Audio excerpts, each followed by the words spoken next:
আলোচনা অত্যন্ত ফ্রুটফুল হচ্ছে বলে আমরা মনে করছি।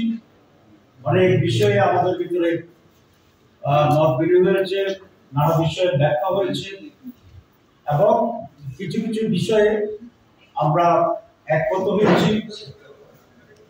আরো বেশি এক্সপ্রেশন দরকার, এসব বিষয়ে আমরা একমত হয়েছি। আপনারা কষ্ট করে এখানে অপেক্ষা করছেন, ধন্যবাদ জানাই। মিটিং এখন বিরতি হচ্ছে, আবার মিটিং শুরু হবে বিরতির পরে, এবং সর্বশেষ আমরা বিস্তারিতভাবে আপনাদেরকে ব্রিফিং করব এবং সেটা সম্ভবত 5টা বাজতে পারে, তারা যেটা আমরা দুই পক্ষে একমত হয়েছি। তবে আজকে সব শেষ না হতে পারে, আমরা কন্টিনিউ করব, কারণ বিষয়গুলো জাতীয় স্বার্থের জন্য অত্যন্ত গুরুত্বপূর্ণ এবং মেজর স্টেক হোল্ডার হিসেবে বাংলাদেশ জামাত ইসলামী অত্যন্ত গুরুত্বের সাথে মনোযোগের সাথে এই সমস্ত রিফর্মসকে বিবেচনা করছি। আমরা মনে করি যেটা দেশ এবং জাতির জন্য কল্যাণকর, আমরা সে ব্যাপারে আমরা ভোট দিচ্ছি, প্রবোধ করছি। এখানে ব্যক্তি বা দল আমাদের কাছে গুরুত্বপূর্ণ। বাংলাদেশ, বাংলাদেশের মানুষ, বাংলাদেশের ভবিষ্যৎ এবং সমৃদ্ধ শান্তিময় বাংলাদেশ, এটা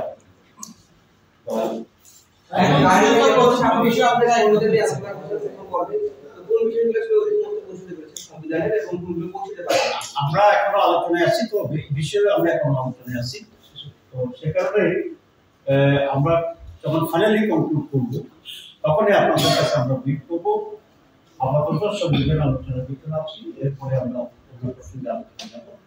এখন ব্রিফিংটা আংশিক এভাবে না হয়ে পরিপূর্ণ একটা কনফারেন্সের দ্বিতীয় হয় এভাবে আপনাদের জন্য, আমাদের জন্য একটি যুক্ত আপনাদের এর মধ্যে একটু জানতে চাই যে একদম শুরুতে যে কিছু বিষয় আছে, যেমন সংসদের মেয়াদ, তারপর হচ্ছে দলীয় প্রধান, সংসদের প্রধানমন্ত্রী, একজন মহাসচিব, এইসব কিছু বিষয় আছে। আসলে একটা বিষয় বলবো, একটা আর বলবো না যে আপনার কাছে, সেটা হচ্ছে কমিশনের প্রস্তাব ছিল সংসদের মেয়াদ 4 বছর হবে, প্রেসিডেন্টের মেয়াদ 4 বছর হবে। আমরা বলছি যে এটা ঠিক হবে না, সংসদের মেয়াদ 5 বছর থাকবে এবং প্রেসিডেন্টের বয়সও 5 বছর থাকবে। আরেকটি বিষয় বলি, সেটা হচ্ছে দ্বিকক্ষ বিশিষ্ট পার্লামেন্ট, বাইক্যামেরাল পার্লামেন্টের ব্যাপারে আমরা একমত হয়েছি। তবে এটা ফরমেশন, নেচার, প্রসেস, এসব বিষয়ে আমরা এখন আলোচনা